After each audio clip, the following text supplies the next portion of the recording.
L&T ஹைவேலேருந்து Irugur போகிற வழியில் திடீர்னு நான் ஒரு 4-5 பெண்கள் நேற்று சாயந்தரம் பார்த்துருக்காங்களாம். ஒரு பெண்ணை தரன்னு கத்த இழுத்து 2 ஆண்கள் ஒரு 25 வயசு இருக்குங்கிறாங்க. சார் இப்போ அந்த பொண்ணு யாருன்னே தெரியாது சார். யார் கம்ப்ளைண்ட் கொடுக்க முடியும்? சம்பவம் நடந்திருக்கு. ஒரு கோரமான விலையில் ஒரு பெண் கொடுமை செய்யப்பட்டு இழுக்கப்பட்டிருக்காள்னு சொல்லியிருக்கு. கம்ப்ளைண்ட் கொடுத்தாச்சு. இப்போ உடனடியாக ஸ்டெப் எடுக்கணும். இந்த நிலைமையில் நேற்று ராத்திரியிலேருந்து இன்னைக்கு காலையில் வரைக்கும் இன்னும் அடுத்த ஒரு இதில் ஒரு கார் போச்சு, இருகூர்லேருந்து வந்ததுன்னு கண்டுபிடிச்சிருக்காங்க. இருகூர் நோக்கி போகுது, எல்என்டி ஹைவேலேருந்து வந்திருக்குன்னு கண்டுபிடிச்சு. இதுக்கு அடுத்தடுத்து போலீஸ் ஸ்டேஷன். ஸோ இப்போ இது வரைக்கும் அந்த பெண் ஐடென்டிஃபை பண்ணப்படலாம். அந்த கார் யாருது என்னன்னு ஐடென்டிஃபை பண்ணலன்னா போலீஸுக்கு இன்னும் இன்றைய டெக்னாலஜி வேர்ல்டுக்கு சக்தி இல்லைங்கிறது தான் புரியுது. அதற்கு என்ன காரணங்கள்னு பார்க்கணும். ஏன்னா போலீஸை ஏவல் துறையாக வேலையை செஞ்சிட்டு இருக்காங்க. அதை விட்டுட்டு பெண்களுக்கும் நாம் சட்டம் ஒழுங்கை காப்பாற்றணும்னா அதற்கு ஒரு பர்மனெண்ட் டிஜிபி இருக்கணும். ஆட்சியிலிருந்து கடைசி ஆட்கள் வரைக்கும் இருக்குது. பெண்கள் பாதுகாப்புக்கு இல்லை. ஒரு 25 மதிப்பு மிக்க பெண்கள், 4 பெண்கள் பார்த்துருக்காங்க. மற்றவங்க 2 பேர் பார்த்து எங்களுக்கு ஃபோன் பண்ணாங்க. 2 ஆண்கள் உள்ள இழுக்கிறாங்க, வெள்ளை கலர் காரு. அந்த சத்தம், அலறல் சத்தம் எங்களுக்கு இதில் சிசிடிவி ஃபுட்டேஜில் கிடச்சிச்சுட்டா. ஸோ இவ்வளவு கிடைச்ச பிறகு, அதாவது முன்னாடி செக் போஸ்ட்டில் இதுலேருந்து வருதுன்ட்டாங்க, அடுத்த செக் போஸ்ட்டில் போகுதுன்றாங்க. அதுக்கப்புறம் எங்கே போகிறதுன்னு கண்டுபிடிக்கிறதுக்கு இன்னும் எத்தனை நேரம் வேணும்? தயவு செய்து போலீஸ் இன்னும் வேகமாக இருக்கணும்.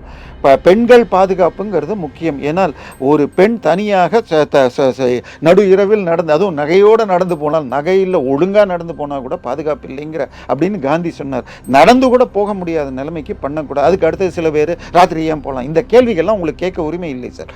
தயவு செய்து அனைவருக்கும் எல்லா நேரமும் பாதுகாப்பும் கொடுக்க வேண்டியது அரசின் கடமை. மிக வேகமாக செயல்பட்டு இதை உதாரணமாக 45 நாளில் தண்டனை வாங்கி தரணும். இன்னொரு தவறு நடக்காமல் பார்த்துக்கலாம். ஏன்னா அண்ணா பல்கலைக்கழகம் நடந்தப்போ இதே தான் சொன்னார், இன்னொரு தவறு நடந்துக்காமல் பார்த்துக்கொள்வேன்னார். இது வரைக்கும் ஒன்றும் ஆகலை. அதனால தயவு செய்து முதலமைச்சர் இதில் பாதுகாக்கணும். இது மாதிரி பெண்கள் அலறல் சத்தம்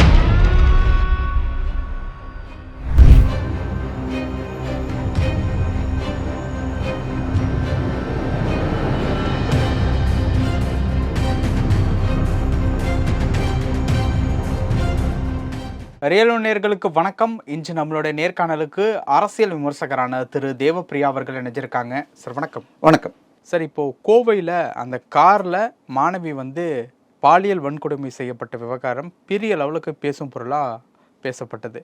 தற்பொழுது அதனுடைய சூடு கொஞ்சம் கூட இறங்கலை, நல்லா அணையலை அப்படிங்கிற மாதிரி வச்சுக்கலாம். இன்றைக்கி நேற்று இரவு இல்லை இன்று காலை அந்த நேரம் கொஞ்சம் குழப்பமாக இருக்குது. மறுபடியும் ஒரு மாணவி கிட்னாப் செய்யப்பட்டிருக்காரு அப்படின்னு சொல்லிட்டு ஒரு தகவல் வந்திருக்கு. இது சம்மந்தமாக காவல் ஆணையர் சரவண சுந்தர் கிட்ட கேட்கும்போது அவர் ஒரு சில விளக்கங்கள்லாம் கொடுத்துருக்காங்க. என்ன நடந்திருக்கு? இல்லை, கோயம்புத்தூருக்கு நீங்கள் மெட்ராஸ்லேருந்து போனீங்கன்னா அவினாசி வரும். அவினாசியிலேருந்து கோயம்புத்தூர் போகிற ரூட்டு தான் இன்றைக்கி நமக்கு ஓஎம்ஆர்னு சொல்கிற மாதிரி ஐடி ஹைவே. கோயம்புத்தூர் சென்னை ஹைவேங்கிறது அந்த ஓஎம்ஆர் ரோடு தான். இல்லை, நான் சொல்கிறது இந்த சம்பவங்கள் நடக்கிற அவினாசி ஹைவே தான் கோயம்புத்தூருடைய ஓஎம்ஆர். ஓகே, ஐடி கம்பெனி, இந்த டைடல் பார்க்கு, இந்த மாதிரி கம்பெனிகள் எல்லாம் வரும் இடம் அவினாசி ரோடு. கோவையுடைய ஓஎம்ஆர், ஓகேவா? அவினாசி ரோடு, அந்த ரோட்டில் இருக்கிற பகுதிகள் தான் அன்னைக்கு பார்த்த ஏர்போர்ட்டுங்கிறது சூலூர் ஏர்போர்ட்னு சொல்லுவாங்க. ஒரு காலத்தில் அது சிட்டிக்கு வெளியில். இன்னைக்கு நீங்கள் ஏர்போர்ட்டை தாண்டி குரோம்பேட்டை போனால் அவ்வளோ சரவணா பாஸ்ட் ஹவுஸ்லேருந்து எல்லாமே வந்துச்சு. அந்த மாதிரி பரபரப்பான பகுதிகள் தான். அப்படி இருக்கிறப்ப அன்னைக்கு நடந்தது. இன்னைக்கு எல்என்டி ஹைவேல இருந்து இருகூர் போகிற வழியில் திடீர்னு நான் ஒரு 4-5 பெண்கள் நேற்று சாயந்தரம் பார்த்துருக்காங்களாம். ஒரு பெண்ணை தரன்னு கத்த இழுத்து 2 ஆண்கள் ஒரு 25 வயசு இருக்குங்கிறாங்க. காருக்கு அந்த பெண்ணு மாணவி அப்படிங்கிற இல்லை, மாணவி இல்லை, அந்த காரை உள்ளே தள்ளிட்டு போயிருக்காங்க அப்படின்னு ஃபோன் பண்ணியிருக்காங்க. வந்து பார்த்தா அதுக்கப்புறம் போலீஸ் போய் தேடி பக்கத்தில் இருந்த சிசிடிவி ஃபுட்டேஜ், அது எங்கேருந்து வருது எல்லாத்தையும் எடுத்தோன்னா நீங்கள் சொன்ன மாதிரி அவர் பேட்டி கொடுத்துருக்கார். அதில் என்ன சொல்லியிருக்கார், எல்என்டி இவங்க சொன்னாங்க 4 பெண்கள் பார்த்தாங்களாம். ஒரு 25 வயசு இருக்கிற ஒரு பெண்ணை தரன்னு இழுத்துக்கிட்டு 2 ஆண்கள் இழுத்து காருக்குள்ளே தள்ளிட்டு போகிறாங்க. நாங்கள் அது உண்மையான்னு செக் பண்ணுறதுக்கு சிசிடிவி ஃபுட்டேஜ் பார்த்தா கொஞ்சம் லாங் ஷாட்டில் இருந்து அந்த பெண் அலறதும் கார் நகர்றதும் கண்டிப்பாக கிடச்சிருக்கு. இது முழுக்க உண்மைன்னு தெரிஞ்சிடுச்சு. அதுக்கப்புறம் முன்னாடி பின்னாடி 2 பக்கமும் இங்கே வேற எங்கே சிசிடிவி ஃபுட்டேஜ் போனதுங்கிறதுல தான் அது எல்என்டி ஹைவேலேருந்து இருகூர் போகிற வழியில் இருக்குன்னு இருக்காங்க. இவங்க உடனடியாக 100க்கெல்லாம் ஃபோன் பண்ணி சொன்னதில் பக்கத்தில் இருக்கிற பீளமேடு மற்றும் சிங்கநல்லூர்லேருந்து போலீஸ் வந்து தேடிட்டு இருக்காங்கன்றாங்க. இப்போ பிரச்சனை என்னன்னு சொன்னால் பெண்களை இந்த மாதிரி இன்னொரு செய்தி இன்னைக்கு காலையில் பேப்பரில் இருக்கிறது. ராமநாதபுரம் சொல்லிட்டு சிட்டிக்குள்ளேயே இருக்குது, கோயம்புத்தூர் சிட்டியில் ரொம்ப ப்ராப்பர் ஏரியாவில் இருக்குது. அங்கே ஒரு லேடிஸ் ஹாஸ்டலில் இருக்கிற பொண்ணை ஒரு காரில் பிக்கப் பண்ணிக்கிட்டு அந்த பொண்ணு, அதுவும் எப்படின்னா இன்ஸ்டாவில் பழகி அதுக்கப்புறம் இது ஏதோ ஒரு ஆப்பில் பழகி அந்த பெண்ணுக்கிட்டேருந்து நகையும் காசும் பிடுங்கிட்டு போனான்றாங்க. இதுக்கும் தொடர்பா என்னன்னு நமக்கு தெரியல. இப்படி பெண்களை கடத்துறது, அதுவும் நடு ரோட்டில் ஒரு பெண்ணை 2 பேராக இழுத்துட்டு உள்ளே தள்ளி இப்படி கொண்டு போகிறோன்னா என்ன தைரியம் வருகிறது? போன தடவை பாலியல் வன்கொடுமை, இந்த தடவை கிட்னாப்பா. இது வரைக்கும் கிட்னாப், அதுக்கப்புறம் தொடர்ந்து என்னாச்சுன்னு தெரியாதுல்ல. அங்கேருந்து கார் போயிடுச்சு. அதுக்கப்புறம் என்ன நடந்ததுன்னு தெரியுமா? சரவண சுந்தர் அவர்கள் காவல் ஆணையர் என்ன சொல்றாருன்னா, இன்னும் யாரும் கம்ப்ளைண்டே கொடுக்கல அப்படிங்கிற மாதிரி வந்து சொல்றாரு. சார், இந்த கம்ப்ளைண்ட் கொடுத்தா இப்போ 90% அந்த சம்பவத்தின் உண்மைத்தன்மை கிடைச்சிடுச்சு. ஏன்னா காரில் இழுக்கிறது, அலறுதலும் இது கார் நகர்றதும் கிடைச்சிருக்கு. ஸோ இதில் கொலாபரேட்டிவ் எவிடன்ஸ் தெளிவாக நடந்தது தெரியுது. இப்போ ஏன்னா இப்போ இன்னைக்கு தேதியில் போலீஸுடைய பல ப்ராப்ளங்கள் இருக்கிறது. அவங்க அடுத்த 2 இதுக்கு ஃபோன் பண்ணி உடனடியாக சொல்லி அலர்ட் பண்ணி எத்தனை சிசிடிவி ஃபுட்டேஜ் வாங்கி ஒன்னொன்னையாக போட்டு பார்க்கணும், காடையோ இதையோ வாங்கி போகணும், வேலைகள் செஞ்சிட்ருக்காங்க. ஆனால் சம்பவம் நடந்த இடத்துலையே உங்களுக்கு போன தடவை பார்த்தீங்கன்னு சொன்னால் அந்த 11 மணி வாக்கில் அங்கே அந்த காரில் இருந்தவங்களை அடிச்சிருக்காங்க. அவனுங்க இழுத்து பண்ண ஆரம்பித்த நேரத்தில் இவன் கீழே அடிபட்டு 18 தையல் போட்ட அந்த பையன் ஃபோன் பண்ணி 11:35க்கு நாங்கள் வந்துட்டோங்கிறாங்க. 4 மணி வரைக்கும் தேடிக்கிட்டே இருந்திருக்காங்க. அந்த மாணவி மோசமாக பாலியல் வன்கொடுமை செய்யப்பட்டு அதன் பிறகு மயங்கி விழுந்து கொஞ்சம் முழிஞ்ச உடனே ட்ரெஸ்ஸே இல்லாமல் தன் உடையும் எடுத்துகிட்டு போயிருக்காங்க போல இருக்குங்கிற நிலைமையில் அதுக்கப்புறம் பக்கத்தில் இருந்த வீடுகளை பார்த்து ஏதோ ஒரு வீட்டை போய் கேட்டை பூட்டின வீட்டில் துணி இல்லாத நிலைமையில் போய் ஏறி குதித்து பெல் அடித்து அவங்க உதவி பண்ணப்புறம் ஃபோன் பண்ணப்புறம் வந்திருக்கு. ஸோ 4 மணி நேரம். இப்போ உடனடியாக 100 போலீஸ் வந்திருப்பாங்களான்னு தெரியல. இதே சரவண சுந்தர் சார் தான் இன்றைக்கி பேட்டி கொடுத்தார். சில கேள்விகளை மிக அற்புதமாக ஹேண்டில் பண்ணார். ஆனால் முதல்ல ஒரு சின்ன செவர் இருந்தது, அதுதான் மறைச்சதுன்னார். அப்புறம் பக்கத்தில் இருந்து யாரோ சொல்ல பெரிய செவர்னு மாற்றுறாங்க. சார், 100 போலீஸ் உடனடியாக வரமாட்டாங்க. ஒரு கம்ப்ளைண்ட் கொடுத்தா என்னம்மா ஏதுன்னு கேட்பாங்க. நம்பிக்கைத்தன்மை இருந்தால் ஒரு 4 பேர் வருவாங்க, அப்புறமா அலர்ட் பண்ணால் வருவாங்க. ஸோ அது ஆனால் இது வைரல் ஆகிடுச்சு, அட்டென்ஷன் ஒன்று 100 போலீஸ் வந்து தேடணும்னு சொல்ல இது மேலும் மேலும் வாரியாகும். இப்போ பிரச்சனை என்னன்னா, இவன் இந்த மாதிரி தவறு பண்ணினால் உடனடியாக தண்டனையை வேகமாக இப்போ சார்ஜ் ஷீட்டை போட்டு ஒரு 45 நாளில் இன்னைக்கு கம்ப்ளைண்ட்டே கொடுக்கலன்னு சொல்கிறாங்களே சார். சம்பவம் நடந்துருச்சுன்னா கம்ப்ளைண்ட்டு எடுத்துக்கலாம். இப்போ ப்ரூஃப் கிடைச்சாச்சு சார். இப்போ அந்த பொண்ணு யாருன்னே தெரியாது சார். யார் கம்ப்ளைண்ட் கொடுக்க முடியும்? இன்னொன்று, நீங்கள் போய் எஃப்ஐஆர் போலீஸ் ஸ்டேஷனில் போய் கம்ப்ளைண்ட் உங்கள் ஃபோன் தொலைஞ்சு போச்சு சார். நீங்கள் ஆஃப் வீட்டில் வெஸ்ட் மாம்பலத்தில் குடியிருக்கீங்க. ஃபோனை வந்து வர பஸ்லேயோ கார்லேயோ பைக்லேயோ வரப்போ தொலைச்சிட்டீங்க. எங்கே தொலைச்சிங்கன்னு உங்களுக்கு தெரியாது. வெஸ்ட் மாம்பலம் இன்னும் கொஞ்சம் தள்ளி அம்ஜிகாரில் இருக்குன்னு வச்சுக்கோங்க சார். அம்ஜிகார்லேருந்து வந்தோம் சார், இங்கே வந்தால் ஃபோன் காணும் சார். எங்கே தொலைச்சிங்க சார்? நான் வர வழியில் அண்ணா நகரில் தொலைச்சிருக்கலாம். அண்ணா நகர்னா அந்த போலீஸ் ஸ்டேஷன் இந்த போலீஸ் இப்படி தான் அலக்கழிப்பாங்க. இப்போ இன்றைக்கி இந்த நிமிஷத்தில் நமக்கு அந்த பெண்ணுடைய ஐடென்டிட்டியை யாருன்னு தெரியும். யார் கம்ப்ளைண்ட் கொடுக்க முடியும்? சம்பவம் நடந்திருக்கு, ஒரு கோரமான விலையில் ஒரு பெண் கொடுமை செய்யப்பட்டு இழுக்கப்பட்டிருக்காள்னு சொல்லியிருக்கு, கம்ப்ளைண்ட் கொடுத்தாச்சு. இப்போ உடனடியாக ஸ்டெப் எடுக்கணும். இந்த நிலைமையில் நேற்று ராத்திரியிலேருந்து இன்னைக்கு காலையில் வரைக்கும் இன்னும் அதுக்கு அடுத்த ஒரு இதில் ஒரு கார் போச்சு, இருகூர்லேருந்து வந்ததுன்னு கண்டுபிடிச்சிருக்காங்க. இருகூர் நோக்கி போகுது, எல்என்டி ஹைவேலேருந்து வந்திருக்குன்னு கண்டுபிடிச்சி. இதுக்கு அடுத்த போலீஸ் சார் ஒரு காலத்தில் சொல்கிறதுன்னா ஃபோன் லேண்ட்லைனை வச்சு சொல்லணும். இன்றைக்கி எல்லா ஸ்டேஷனுக்கும் மொபைல் இருக்குது, வாட்ஸ்அப் குரூப் இருக்கும். அவங்க அனுப்பிச்சு இன்னும் வேகமாக செஞ்சுருக்கணும். நேற்று சாயந்தரம் 6:45 இப்போ நம்ம இருக்கிறது 12 மணி நேரம். ஸோ இதில் ஒன்றும் நடக்கல சார். 2 விஷயத்தை மாத்திரம் வச்சுக்கிட்டா போதும். அந்த கோயம்புத்தூர் சம்பவத்தில் பண்ண அதே நபர்கள் 1 வருஷத்துக்கு முன்னாடி இதே மாதிரி வேறொரு பொண்ணுக்கு அந்த உள்ளூர்ல பண்ணியிருக்காங்களா. இப்ப அந்த வழக்குல 6 மாசத்துல தண்டனை வாங்கி கொடுங்க. இப்ப அண்ணா பல்கலைக்கழகத்தில் 5 மாசத்துல 6 மாசத்துல தீர்ப்பு வந்துச்சு இல்ல. இப்ப அந்த மாதிரி வாங்கி கொடுத்தா அவனுக்கு இங்க கோயம்புத்தூருக்கு வந்திருக்கவே முடியாது இல்ல. சார் இதுவாது பரவாயில்ல சார். கோயம்புத்தூரில் என்ன நடந்ததோ அன்னைக்கு அந்த ஏர்போர்ட்டுக்கு பின்னாடி இதே மாதிரி ஒரு சம்பவம் பிப்ரவரி மாதம் நடந்ததா கிருஷ்ணகிரியிலேருந்து பேப்பர் கட்டிங் எங்கிட்ட இருக்குது. அதில் என்ன சொல்லுது, கிருஷ்ணகிரியில் பழையப்பேட் புதுப்பேட்னு 2 இடம் இருக்குது. பழையப்பேட்டில் புது பஸ் ஸ்டாண்ட் இருக்குது. புதுப்பேட்டுங்கிறது ஊர் முக்கியமான இடம். இதிலேருந்து பெங்களூர் ஹைவேல போனால் பாலிடெக்னிக், அங்கே தான் நான் படித்தேன் டிப்ளமோ.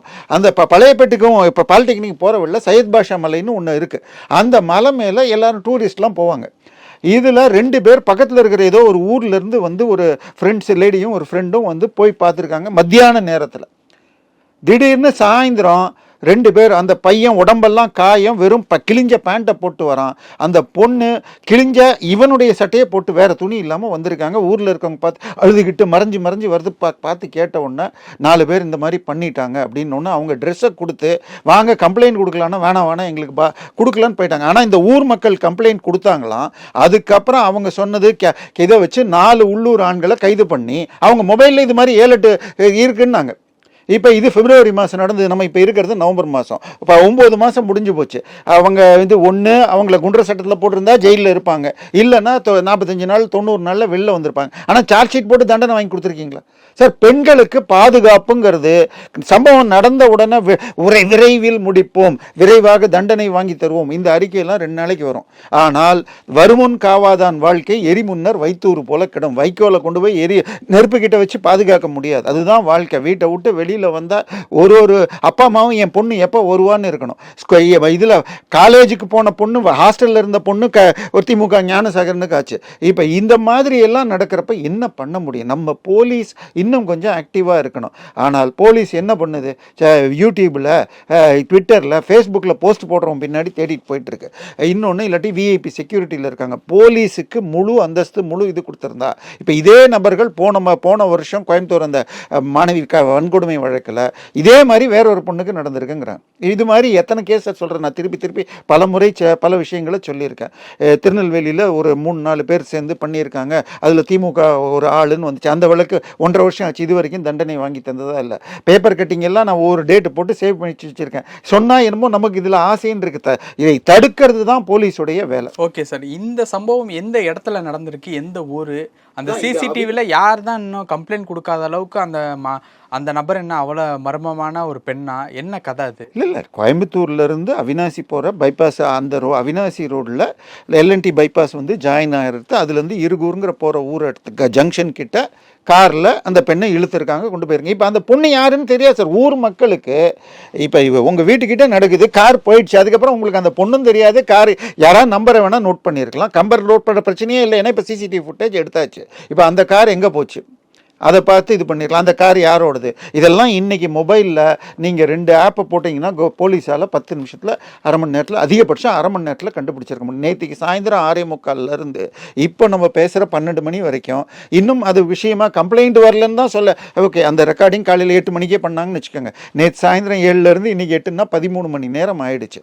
ஸோ இப்போ இது வரைக்கும் அந்த பெண் ஐடென்டிஃபை பண்ணப்படலாம், அந்த கார் யாருது என்னன்னு ஐடென்டிஃபை பண்ணலைன்னா போலீஸுக்கு இன்னும் இன்றைய டெக்னாலஜி வேர்ல்டுக்கு சக்தி இல்லைங்கிறதான் புரியுது.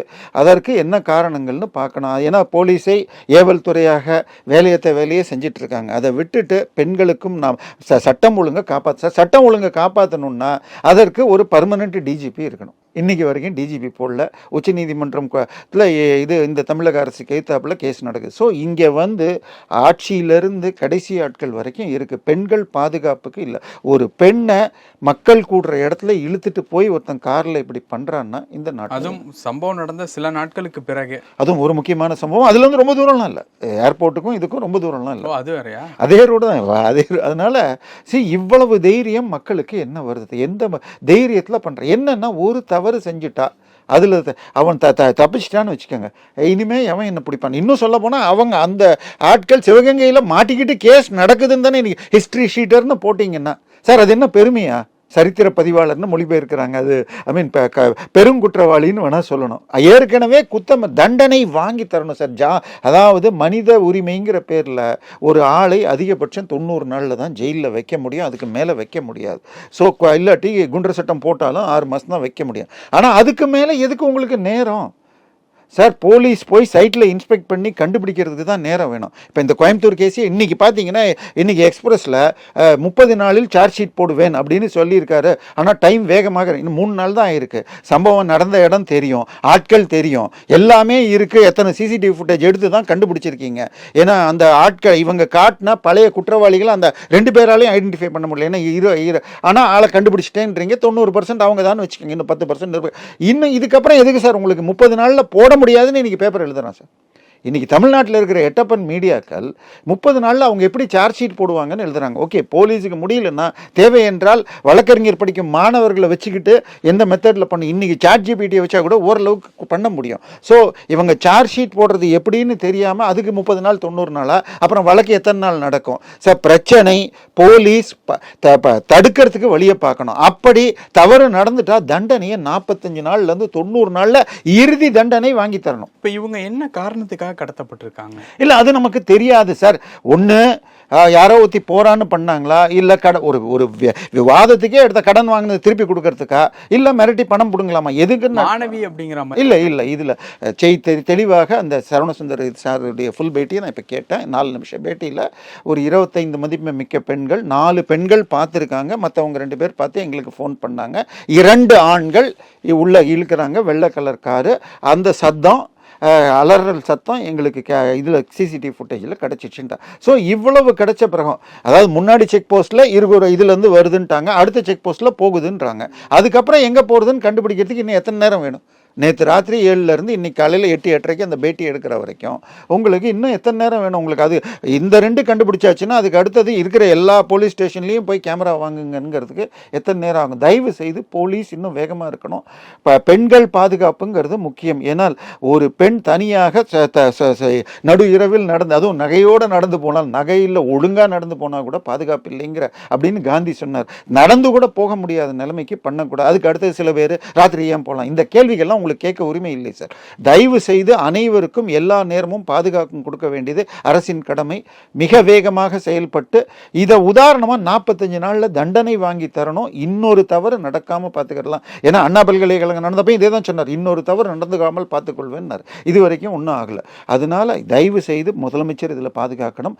இது மாதிரி பெண்கள் அலறல் சத்தம் இன்னொரு தடவை கேட்கக்கூடாது. பல விஷயங்கள் பேசியிருக்கோம். நேரத்துக்கு ரொம்ப நன்றி சார்.